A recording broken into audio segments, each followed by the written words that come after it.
Absolutely. So we discovered that there is a large grouping of what we like to call sentient object love books, romances. Well, mostly just smut. Mostly just smut. Yeah. And we're like, you know what? These are so enjoyable. Why don't we share them with our audience? We should, yeah. So we're sharing the love. We are sharing the sentient object love with you. And so each week we go back and forth, and one of us reads, and most of these are really short in duration. And we like to call it S.O.S. or Sentient Object Smuht. My dear. Yeah. What do you got for me today? Oh, also, man. We like to also guess what it is, too, if we can. Some of them are fucking obvious, but yes. Yes.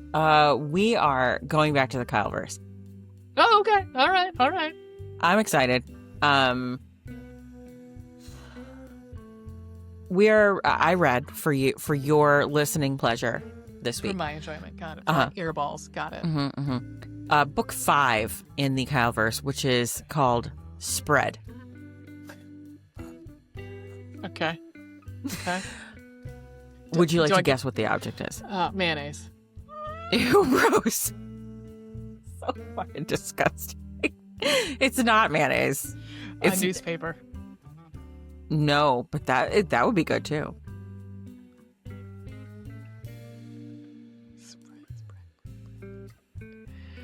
You want me to tell you? A thigh master. I don't know.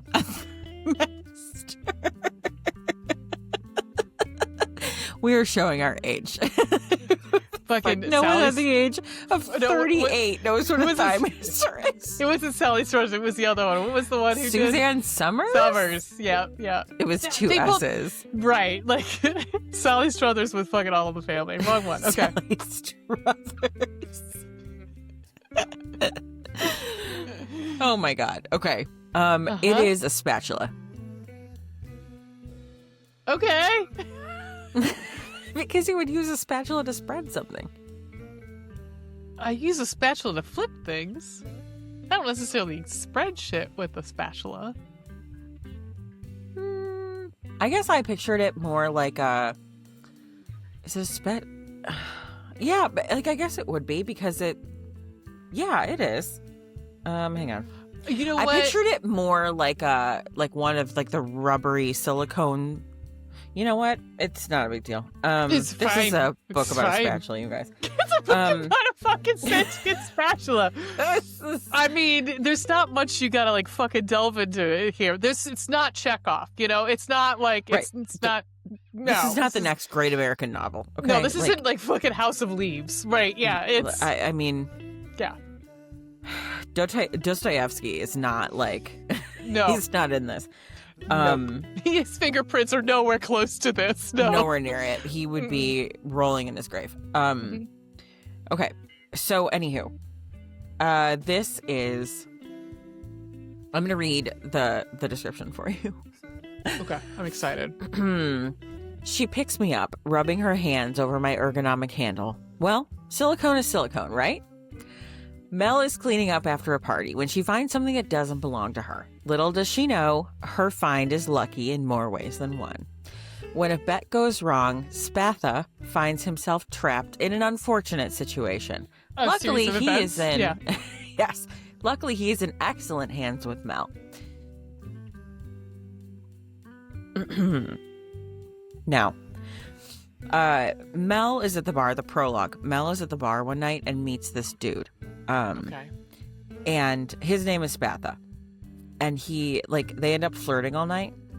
And, then at all of a sudden, midnight, he, this look of panic enters his eyes. And he's like, I gotta go. And, bolts out of the bar. And she's like, I don't know what the fuck just happened. That was not cool. At any rate, so then, that's exactly what it was. So anyway, then she goes about her life. She's at a party with one of her friends who was also at the bar that night. Of course, all of this is connected and... Right. Because it's all the together. KCU. Yeah, I'm trying to remember I didn't read Faulty because I was freaked out by that. I almost read it because I knew you didn't want to read it. So right. Someone will read it at some point. Okay, so Taylor, who was in Rake, she's the one who gets with the rake. Oh, okay, yeah. Connor. She is the friend that like she was at this party with and at the bar with. Oh, okay. At any rate, so this party happens and this spatula or whatever gets left behind, and she ends up taking left behind as if it was like she brought it. She was using it. Can't be like okay. So we're thinking about a spatula like you flip something with. But this is more of a spatula like that you would use for baking to like stir something or like scrape around a bowl. Spread frosting out. That's yes, more exactly. Like yeah, it's not a spatula, but I'll give it to her. Like right. Yeah. So she's like, "Oh, this is Taylor's. I will take it home." From this party or whatever, because I'm friends with Taylor. I will see her. I'll give it to her. Party, and we actually like make stuff to bring to the party. Yes. So she takes the spatula home, and she ends up having some fun times with the spatula. She ends up using it. I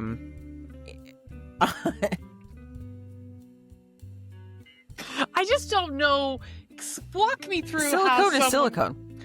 Okay, so question: how does someone go from point I'm walking home with someone's spatula to like it's inside of me? How does that like go from point A to point B? Okay. I don't know if I want to tell you yet because that does get answered. Oh, okay. All right. Well, I'm glad that the questions have been raised. The question has been raised and will be answered. Okay. Excellent. So, she feels like she needs to use the spatula to do things to herself with, and she does do things to herself with it, in her vagine as well as her mouth. But draws the line at her butt. So, I don't know if Mr. Veronica can hear any of this, but I kind of hope he can. At any rate, enjoy it. She enjoys that spatula, is all I'm saying. And then the next, we get to Spatha's POV. He is obviously the spatula. I mean, his name is almost Spatula. Which also comes up later. Is it Greek? I don't remember. It's something. We'll get to it. Okay. At any rate, so he says it's dumb luck that Taylor also happens to be friends with Mel, because Taylor ends up she buys the spatula, it's hers. It was in her house, right. And he meets Mel, which we do we'll find out more about how that happened. Okay. So what we have found out, he knows that Connor was a rake. This actually comes up here. When I initially found Taylor's house, I thought I had hit the jackpot. First and most significant, I recognized her as Mel's friend from the Axe Cheek. It's an axe throwing bar. With that, I knew there was a chance I'd see Mel again. Second, Taylor is into a lot of different play herself. I barely had to use any of my suggestion powers to get her in the mood. While not my ideal scenario, I'd take any chance to break out of my agreement. Unfortunately, it became clear very quickly that Taylor had no idea I was anything apart from a regular spatula, and had a long list of more preferential play items. Certainly, the enthusiasm and opportunity were there, but alas, my encouragements were somehow diverted to a fucking garden device. The rake. So, I am quite certain Taylor has me to thank for breaking Connor's curse. So the spatula, her friend has also fucked the spatula. No, her friend owned the spatula, but did not do anything with the spatula. Okay, got it. Because I was like, this fucking spatula gets around. Right? Mm-hmm. No judgment. Spatula. No judgment. No.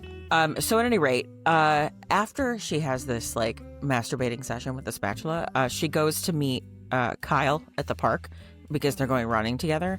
They end up back at her place to have like lunch or whatever after their run and end up banging. She describes... I'm sorry, I missed that last part. Banging. End up banging. Oh, okay. Yeah, her and Kyle.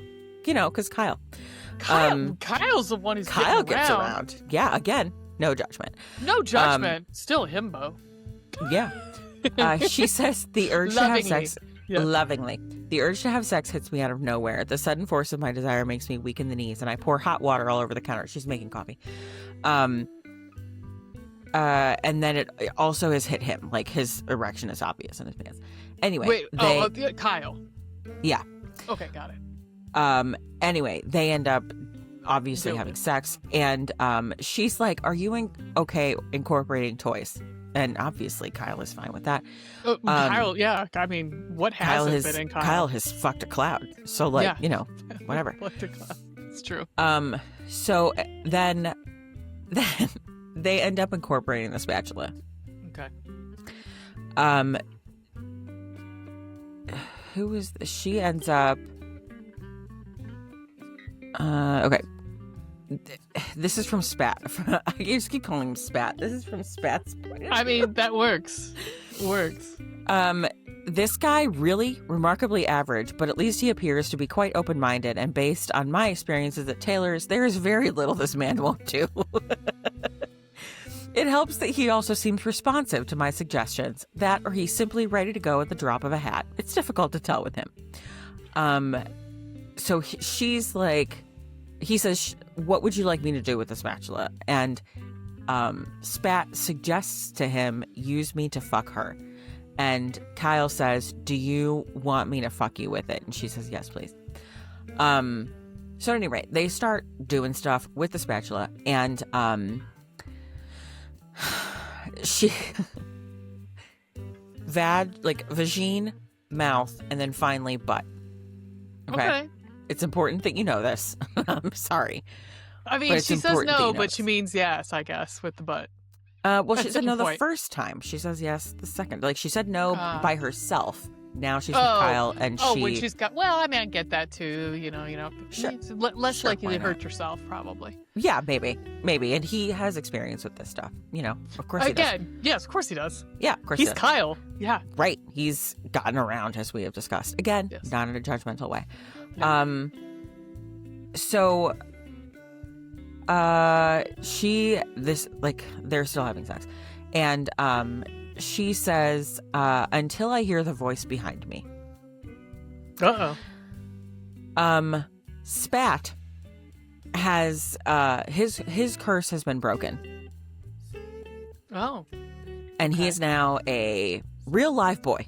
I mean, not a boy, he's a man. But like he's in a human form now. Currently in her ass. He's a spatula. Yeah. Mm-hmm. Any rate, there's an awkward moment where, like, all of a sudden, because it's just her and Kyle, and then all of a sudden there's this other dude.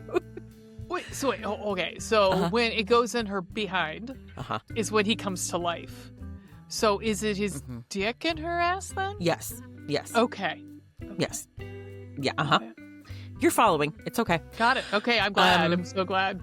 So there's like awkward moment where Kyle is like, hey, can you give us a minute? And so like Spat gets like, he pulls clothes out of like her drawer because he's like, I don't have any clothing. So do you have something that maybe I could wear? And he ends up getting a pair of sweatpants with like something written on the butt. And they're obviously way too small for him. Yeah. Like, at any rate, so they end up, Mel gets in the shower. Kyle comes out and is like, what is happening?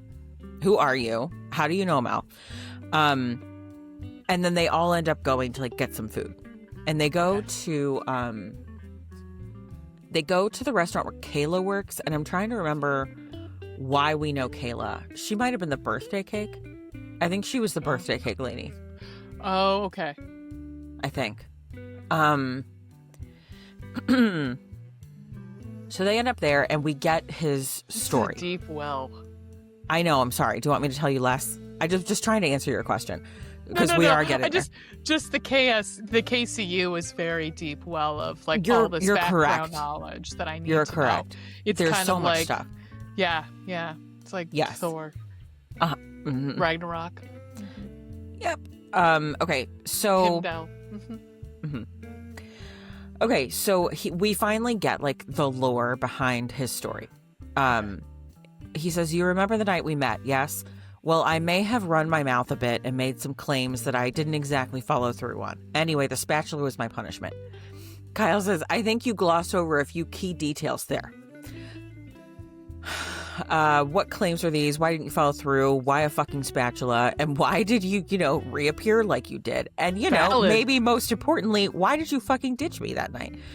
All valid. All valid questions, which he actually says. He says those are good, very reasonable questions. Yes. I suppose just to start from the beginning, I'm not exactly human, but a demon, actually. What you might call an incubus, which is a sex demon. Which is like the candy corn one that I read. Is it? Yeah. Uh-huh. So he says, you are familiar with my kind then? I look over to Kyle. Don't look at me. I'm not one to question things. If he says he's an incubus, he's an incubus. It makes as much sense as anything else, really. So he says, I was at a certain infernal bar drinking with a colleague, a kobold by the name of Pogs. He's an embarrassing little twerp, but we go back centuries. Shut up. He's not an actual Pog, is he? His name is Pog. But we don't... Pogs. Okay. Yeah, but... Okay. Well, okay. I'm just wondering if somewhere down the line, somebody's going to fuck a Pog, and it's going to be this dude. It might be. Yeah. After tying on a few too many, we got into a friendly game of wagers. Things escalated, and eventually my fuzzy little friend challenged that the only reason I get laid more than he does is because of my magic, which is probably partially true, but nothing I could admit in that moment. I made the claim that I could still get laid more by any fucking kobold, even without the help of magic. I mean, have you seen a kobold? He looks at me. I have not. Ugly, furry little buggers. They can shapeshift, but not into anything worth fucking, if we're all being honest with ourselves. We came topside, began our little game, but I ran into a problem.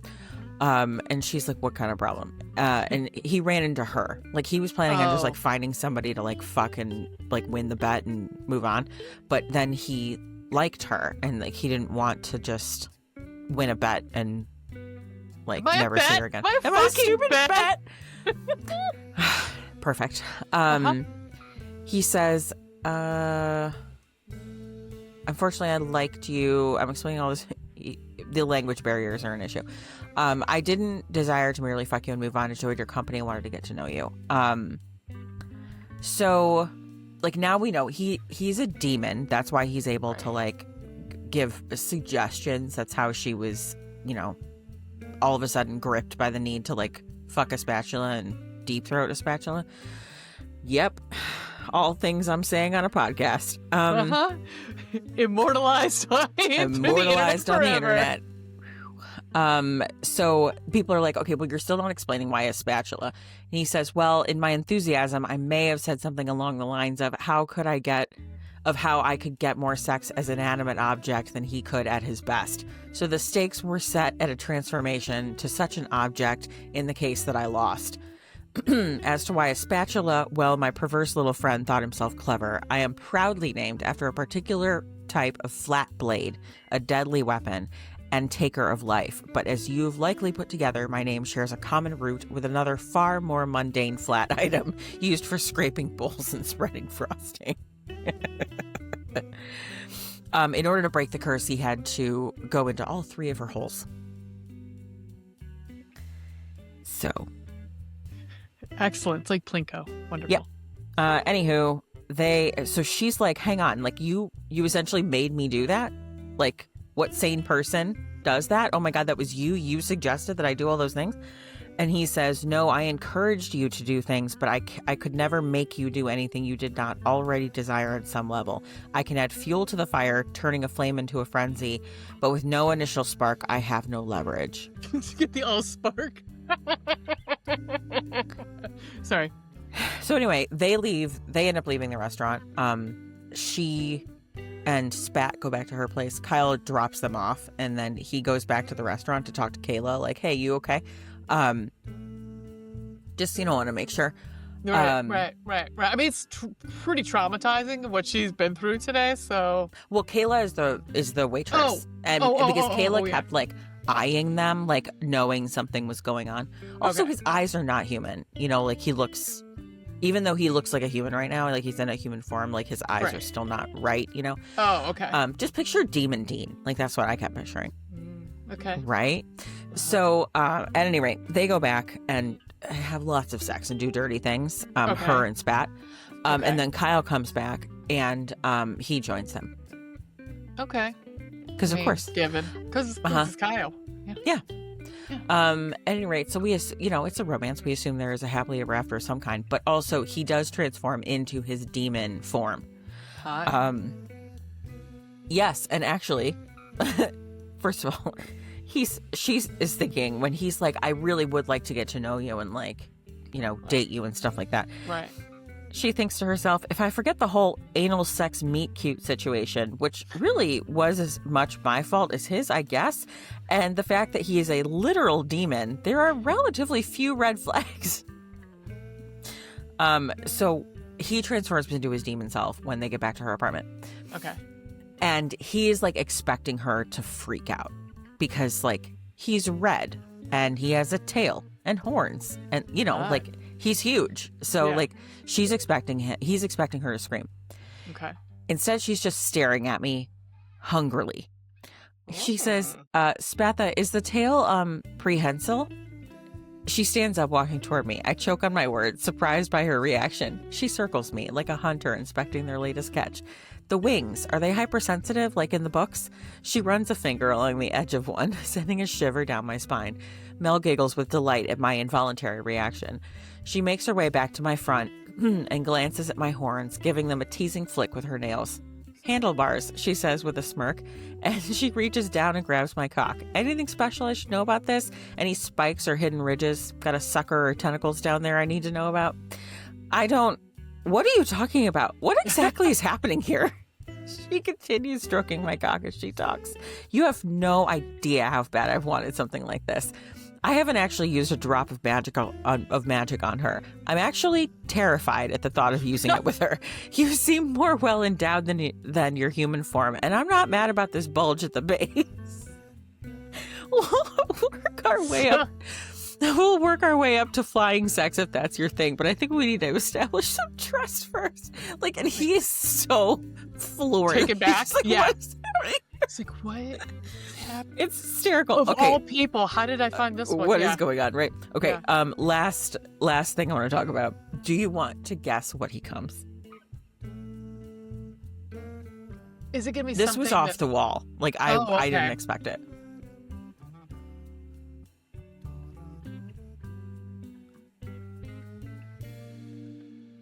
Frosting.